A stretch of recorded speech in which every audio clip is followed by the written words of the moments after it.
Hi everyone, in today's video I'm going to show you how to paint Watercolor Lily of the Valley. Lily of the Valley is one of the birth month flowers for the month of May, and I cannot wait to show you how I painted this. For this project, I'm using a piece of LARGE 140-pound cold press watercolor paper. I'm also using my split primary palette from Sparrow and Pottery by Eleni. The colors will be listed in the caption below. I will be using a size 10 and a size 4 round brush. Both are by Princeton.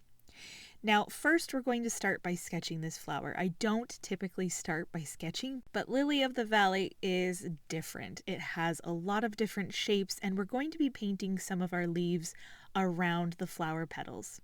We're going to start by sketching a very long curved hook shape for the stem and circular guides for the flowers. We're going to put the details of the flower petals in later, but for now just remember that the circles are going to be bigger and farther apart down towards the bottom, and they get closer and smaller as we go towards the tip of the hook. Before we sketch in the details of the flowers, we are going to sketch the leaves of the plant. And they have these big, wide leaves that have lots of texture, and they can flop over, and it can create an opportunity for us to paint some interesting shadows as the leaf is kind of flopped over. So I'm sketching these very wide, pointy leaves that have tips that have flopped over. So the one on the left is wide, but the tip is flopping behind, so we are able to do a little triangle coming out the back of the shape, the leaf shape. And then for the one at the top, the tip is kind of flopping over towards us, and so we create the triangle in the front of the leaf shape and then connect that wide leaf shape down towards the bottom. I have an outline for this flower available on my Patreon if you are interested. Now to shape the flower petals. We use the circle as a guide because Lily of the Valley is very circular. It's a bell shape, so the top of the flower is very circular, so we can keep that pretty much the same as our guide. But then towards the bottom, we're going to create these 4 pointed edges that create the skirt of the Lily of the Valley flowers. So I do one pointing to the left, 2 little triangle shapes towards the center, and 1 pointing to the right. And that's, I think, the easiest way to get that shape of the Lily of the Valley flower. As the flower shapes get smaller toward the tip of our hook, the points on the flower also get smaller until it's just tiny little circular buds at the top. Now erase some of your sketch lines so that you don't see them under your watercolor, and we can finally start painting. I like to start by painting the leaves first because some of our flowers are going to be defined by the leaves because we are going to need to paint around them. Lily of the Valley is a white flower, and so that can be very tricky, but when we have a background or a leaf behind a flower, that is a really nice opportunity to define the flower. So I mixed this color using the ultramarine and the phthalo blue that I have on my palette, along with some of the cad yellow. It's a pretty deep color, and I am still using my size 10 round brush because I can use the tip very carefully around all of these little shapes that we have for the flowers that are in front of the leaf. But then I can hold a lot of paint and use the belly of the brush in some of the larger areas as well. The easiest way to do that is to just use the tip to kind of outline around the flower and then use the belly of the brush to fill that in. So when I am painting the leaf, like up here for the upper left leaf, I use that very fine point on my size 10 brush to define the tip of the leaf and then define the edges around the flower, and then I fill all of that space in while it's still wet. So I move very quickly, but it's a pretty meticulous process that's pretty straightforward, and that's why I sped it up a little bit.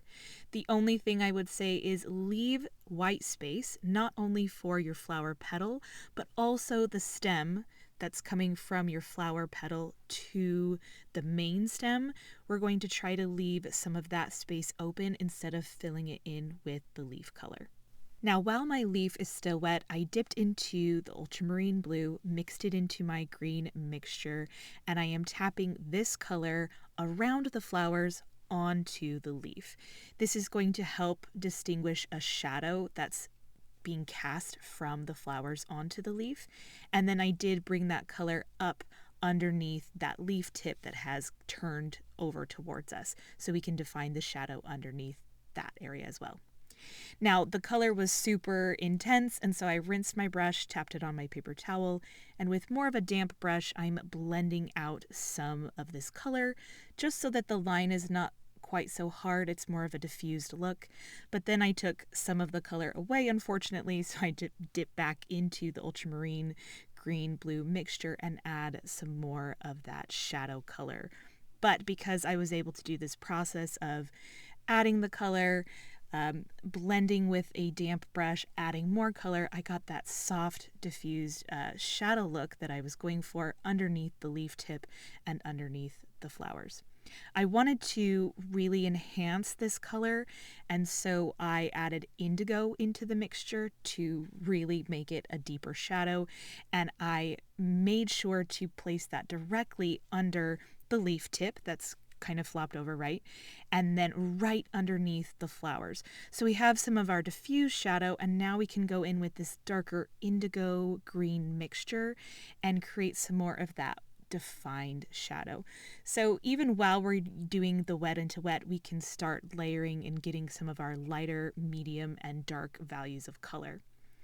Now I'm rinsing my brush, tapping it. You can see it's very dry, and I'm just very lightly going to diffuse some of that color from the shadow into the rest of the leaf, but I don't want to pick up too much of the color that we get rid of how intense it is, so I'm going to leave it alone for now and let it dry.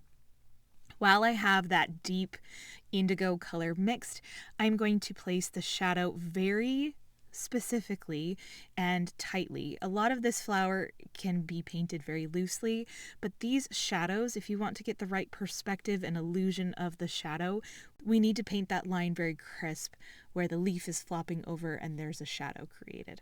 My leaf on the left side was already dry, but I still wanted to create some of that diffused shadow, especially underneath the flower that would be having the cast shadow. So I wanted to show you how to do that if your leaf is also totally dry. So I'm taking that deeper indigo green color, I place it around the flower. It's too hard of a line, so I rinse my brush, and with a damp brush I can blend some of that color out.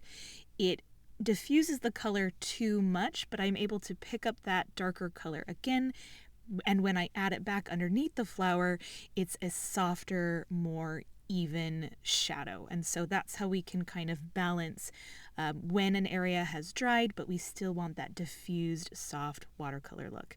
So I bounce back and forth between adding color, rinsing my brush, tapping it on the paper towel, and then helping to diffuse that color around the leaf. Now, once I had this damp brush that was really damp, I was diffusing the color and I realized this is actually a great opportunity to add texture to the leaf with a damp brush that has a little bit of pigment and is picking some pigment up as well. So I wouldn't go too crazy with this, and maybe you can test this on a scrap piece of paper first, but just using the tip of my brush pretty damp and tapping it on the paper towel when I felt like I wanted to release some of the pigment, I created some more wild texture around the leaf. And we're going to create more texture later, so it doesn't have to be, all or nothing right now. But some light, diffused texture at this stage is really nice.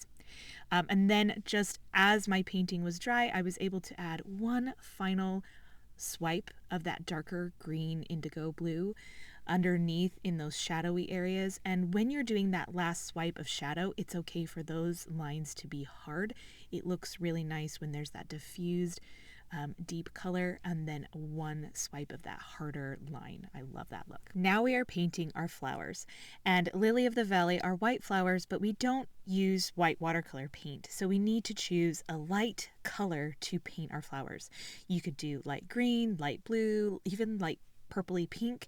I am choosing to do kind of a light creamy tan color. I saw this beautiful yellow green on my palette, mixed it with a lot of water, added some red because it's the complement to green, and so it neutralized it to make a nice light yellow brown.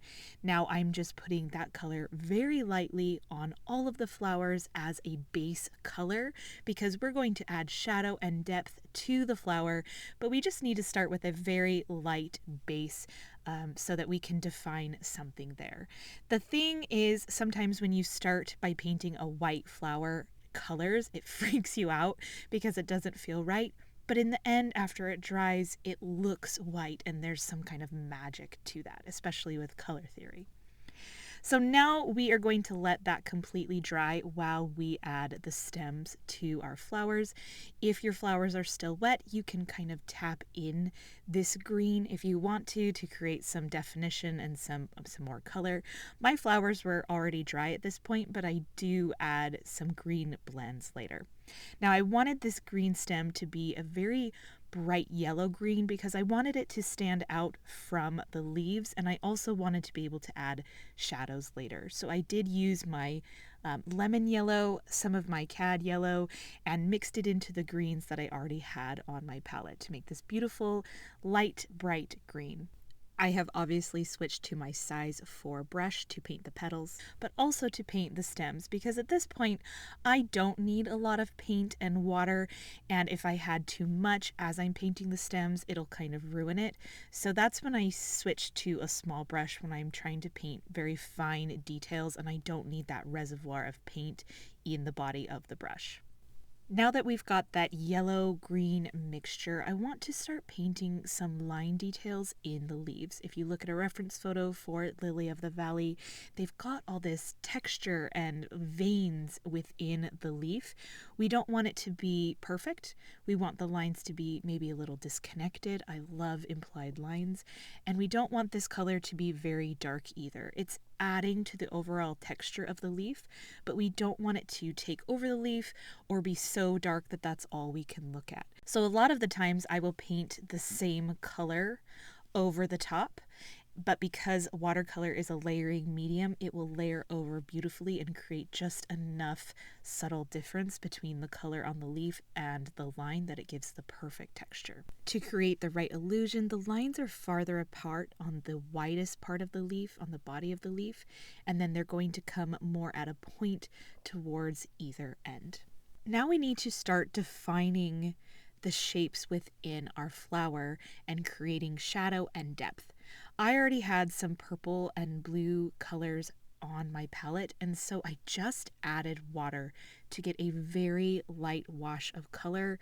I'm thinking like a light phthalo blue with maybe some cad yellow and purple to make it more of a muted blue color, and then I am adding that in a C curve on the left side of the flower. When we create the curves, we're going to continue that illusion of the curvature of the lily of the valley. So don't do a straight line. Make sure your shadow color is a curve, and then pick a side, place it on that side, and then I also did a light wash of that blue color right where the stem is connecting with the flower, so we have a little bit of shadow and depth there as well. Then using that same blue color, I just added that again to the left side to start getting layers to enhance that shadow in the curve of the flower so that we can start getting the sense that the flower is not flat. It's a 3D object. It has lots of curves, and that most of the shadow is focused on the left side. Then I rinsed my brush, and with a damp brush, I'm going to blend some of that color out. This is totally optional. If you like the hard lines and the way the shadow sits more harshly, totally do that. I have painted it that way a million times. But for some reason today, I really wanted to blend it out and create more of a diffused shadow with a harder line on that left side. So I used a damp brush. Again, I dipped into the water and patted it on the paper towel whenever I felt like I had too much pigment. And I use a damp brush to make circular motions and lift some of that paint out and move it around so that it's a little bit softer. Now the flower is almost done, but I needed to define the stems that connect to the flowers. So I mixed some cad yellow into my green mixture, picked up some of that darker blue for a deeper value, and added this right at the stem connection with the flower. And I had a very happy accident because a lot of my flowers were still wet from the blending that I was doing, and it gave this beautiful diffused green color into the top of the flower. And you can see that on some of the flowers it wasn't still wet, and so I didn't get that diffused color. So I'll show you in just a minute how you can do that still, even if your flower is not still wet. So I'm using this deeper color to enhance some areas on the stem, leaving some of the brighter green left behind, and making sure to tap this color pretty strongly into the tops of some of these flowers so I could get that nice diffused green color. And then I moved my way up to the top, adding this deeper color to enhance and give contour and depth to the curve. So I'm mostly focusing it on the attachment where the stems are attaching to the flower, but adding it here and there on the stems as well. So any place where the green did not diffuse into the flower, I just rinsed my brush, tapped it on the paper towel, and with more of a damp brush, I blended that out into the flower just a bit. We don't want the flowers to be green, but the definition of that diffused color just adds to the shadow on the flower. And that is it. I am writing Lily of the Valley and May on the bottom of mine, since this is part of a birth month flower collection I'm doing this year. But please let me know if you have any questions. Thank you so much for staying until the end and painting this flower with me. I will see you in the next video. Bye, guys.